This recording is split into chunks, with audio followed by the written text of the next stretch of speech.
અંબાજી માતાના મંદિરનો ઇતિહાસ અને કથા ખૂબ જ પ્રાચીન અને પૌરાણિક છે। આ મંદિર ગુજરાતના બનાસકાંઠા જિલ્લામાં આવેલું છે અને તે 51 શક્તિપીઠોમાંનું એક ગણાય છે। પૌરાણિક કથા અંબાજી મંદિરની મુખ્ય કથા સતી અને ભગવાન શિવ સાથે જોડાયેલી છે। પૌરાણિક કથા અનુસાર દક્ષ પ્રજાપતિએ એક મોટો યજ્ઞ યોજ્યો હતો, જેમાં તેમણે બધા દેવતાઓ અને ઋષિઓને આમંત્રણ આપ્યું, પરંતુ પોતાની પુત્રી સતી અને તેના પતિ ભગવાન શિવને આમંત્રણ ન આપ્યું। ભગવાન શિવની મનાઈ છતાં સતી પિતાના યજ્ઞમાં ગયા। ત્યાં દક્ષે સતી અને શિવનું અપમાન કર્યું। આ અપમાન સહન ન થતા સતીએ યજ્ઞકુંડમાં આત્મદાહ કર્યો। આ ઘટનાથી ક્રોધિત અને દુઃખી થઈને ભગવાન શિવે સતીના મૃતદેહને પોતાના ખભા પર ઉઠાવીને તાંડવ નૃત્ય શરૂ કર્યું। ભગવાન શિવના ક્રોધને શાંત કરવા અને બ્રહ્માંડનો નાશ થતો અટકાવવા માટે ભગવાન વિષ્ણુએ પોતાના સુદર્શન ચક્રથી સતીના શરીરના 51 ટુકડા કરી દીધા। આ ટુકડા પૃથ્વી પર જુદા જુદા સ્થળોએ પડ્યા અને દરેક સ્થળ શક્તિપીઠ તરીકે ઓળખાયું। એવું માનવામાં આવે છે કે સતીનું હૃદય અંબાજીમાં પડ્યું હતું, તેથી આ સ્થળ અત્યંત પવિત્ર અને શક્તિશાળી શક્તિપીઠ ગણાય છે। મંદિરની વિશેષતાઓ। મૂર્તિ પૂજાનો અભાવ। અંબાજી મંદિરની સૌથી મોટી વિશેષતા એ છે કે અહીં માતાજીની કોઈ મૂર્તિ નથી।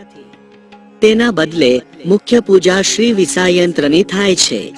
આ યંત્ર ખુલ્લું રાખવામાં આવતું નથી અને ભક્તો તેને જોઈ શકતા નથી।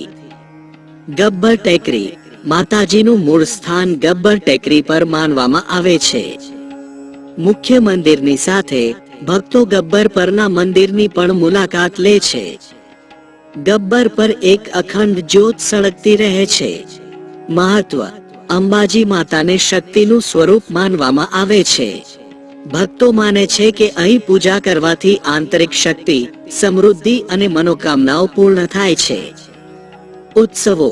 નવરાત્રી દરમિયાન અને ખાસ કરીને ભાદરવી પૂનમના મેળામાં અહીં મોટી સંખ્યામાં શ્રદ્ધાળુઓ ઉમટી પડે છે।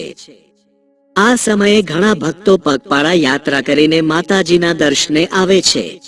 મંદિર અને તેની આસપાસના અન્ય સ્થળો। ગબ્બર ટેકરી, ગબ્બર હિલ। આ ટેકરીને માતાજીનું મૂળ સ્થાન માનવામાં આવે છે। અહીં એક નાનું મંદિર છે જ્યાં અખંડ જ્યોત પ્રજ્વલિત છે। ઘણા ભક્તો શક્તિના પ્રતીક તરીકે અહીં ચાલતા જઈને દર્શન કરે છે। મંદિર સુધી પહોંચવા માટે પગથિયા અને રોપવે બંનેની સુવિધા છે। કુંભારિયા જૈન મંદિર। કુંભારિયા જૈન ટેમ્પલ। અંબાજીથી થોડે દૂર કુંભારિયા ગામમાં આવેલા આ પ્રાચીન જૈન મંદિરો તેમની અદ્ભુત સ્થાપત્ય કલા અને ઝીણવટભરી કોતરણી માટે જાણીતા છે। આ મંદિરો 11મી અને 13મી સદીની વચ્ચે બનાવવામાં આવ્યા હતા। કૈલાસ ટેકરી, કૈલાશ હિલ। આ સ્થળ પર એક નાનો તળાવ અને શિવ મંદિર આવેલું છે। અહીંનું વાતાવરણ શાંત અને સુંદર છે, જે ધ્યાન અને આરામ માટે શ્રેષ્ઠ છે। માનસરોવર, માનસરોવર। મંદિરની નજીક એક પવિત્ર તળાવ આવેલું છે જેને માનસરોવર કહેવાય છે। માન્યતા મુજબ આ તળાવ ભગવાન શિવ અને સતીના તાંડવ નૃત્ય સાથે સંકળાયેલું છે। ભક્તો અહીં પવિત્ર સ્નાન કરે છે। ભાદરવી પૂનમનો મેળો। ભાદરવી પૂનમ ફેર। અંબાજીનો સૌથી મોટો તહેવાર ભાદરવી પૂનમનો મેળો છે। આ મેળો ભાદરવા મહિનાની પૂનમના દિવસે ભરાય છે। આ સમયે લાખોની સંખ્યામાં પદયાત્રીઓ ગુજરાત અને રાજસ્થાનના જુદા જુદા ભાગોમાંથી માતાજીના દર્શને આવે છે। આ યાત્રાને સંઘ કહેવામાં આવે છે। આ સમયે સમગ્ર મંદિર પરિસર ધાર્મિક ઉલ્લાસ અને ભક્તિમય વાતાવરણથી ગુંજી ઉઠે છે।